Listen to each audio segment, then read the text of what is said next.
Alright, we're going to be going over Lesson 4 and Lesson 5 in the measurement section of your textbook, and essentially what the success criteria is. By the end of this, you should be able to convert between two types of measurements. You should be able to calculate an individual person's daily energy intake so they know how much they're going to need to eat if they don't want to put on weight or lose weight. And you should be able to make statements that will help you to then work out how you're going to calculate something you want. So it's not just being able to work out a percentage of something, how to actually state what you want and change it into an equation so that you can then work it out.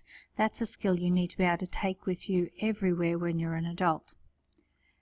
Now the very first skill is, how do I work out a conversion factor? So in the book it actually says for question 1 calorie is 4.2 kilojoules.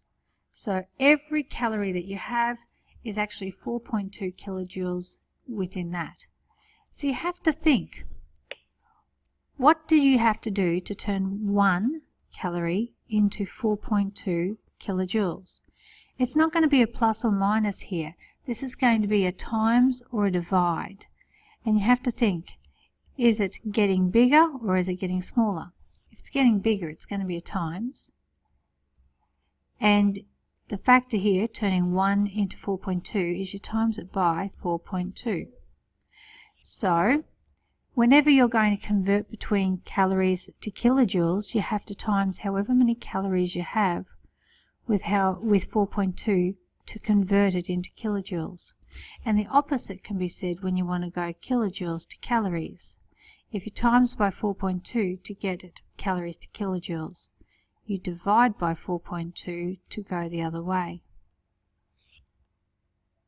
Question 2 to 4 is talking about how much energy is in whatever you're eating. So it's being aware that every different type of food has a different number of kilojoules that it will give you if you eat it. And depending on whether it's made out of proteins, out of carbohydrates, out of fats, will also affect the number of kilojoules in it. So you have to think of a few things. Number 1, you need to look for the number of kilojoules that's in something, but you've got to be careful because you've also got to look at how much they're saying it has to be to have that number of kilojoules in it. Often, to make food seem like it's pretty healthy, people will put the serving size really small and say, look, a whole serving size is only 500 kilojoules, say. But the serving size, when you actually look at it, is really small, and honestly you might eat 3 or 4 times that just to fill yourself up. So if it's got a really small serving size, when it's telling you about the number of kilojoules, it's really being a bit deceptive on how much energy you're actually going to get out if you eat that. The best thing to look at is on a packet per 100 grams, and that way you can compare different foods. If you look at the number of kilojoules per 100 grams, if they're all 100 grams, you can then compare them and see which is the one that has the most or the least energy. Now over here I've got an example. So for breakfast, say I eat 1 egg, which is 330 kilojoules, 1 piece of toast, 306, and some butter, which is about 150 per spread. That entire amount there, if I add it up, is going to be 786 kilojoules for that one serving there. So that allows me to figure out how much breakfast is when it comes to energy. And questions 2 to 4 get you to do different meals, a diet across a whole day, figure out how much energy you're consuming with different variations of food. And it's quite interesting sometimes to see how much you actually have. Question 5. This is the skill one where you have to practice. Basically, by the end of this, you need to be able to make a statement of what you want and then turn that into an equation so that you can figure it out. And in real life we do this all the time. It's all about coming up with the right question.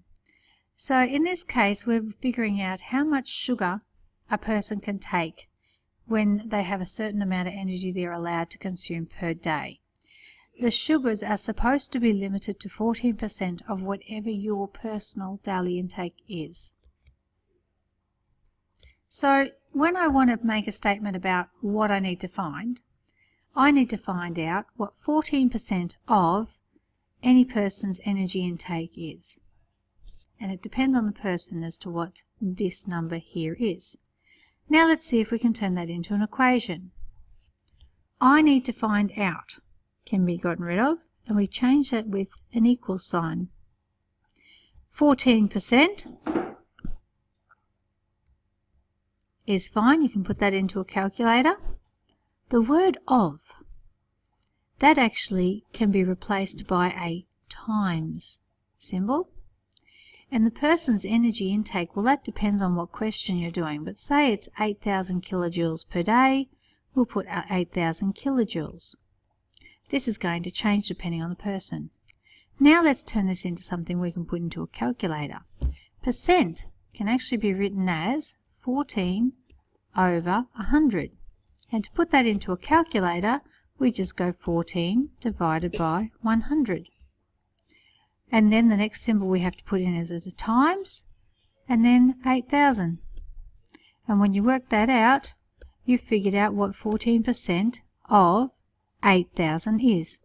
Essentially, this is just a sentence written with numbers, and you have to learn how to read them and say them out loud so they make more sense.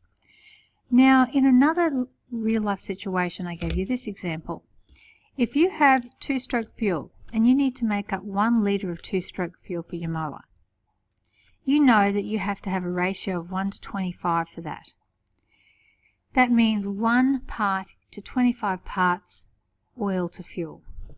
Now, instead of a percentage here, what I've essentially got is a fraction, but it actually doesn't matter. The skill is the same. I just need to have a sentence that tells me what I need to know.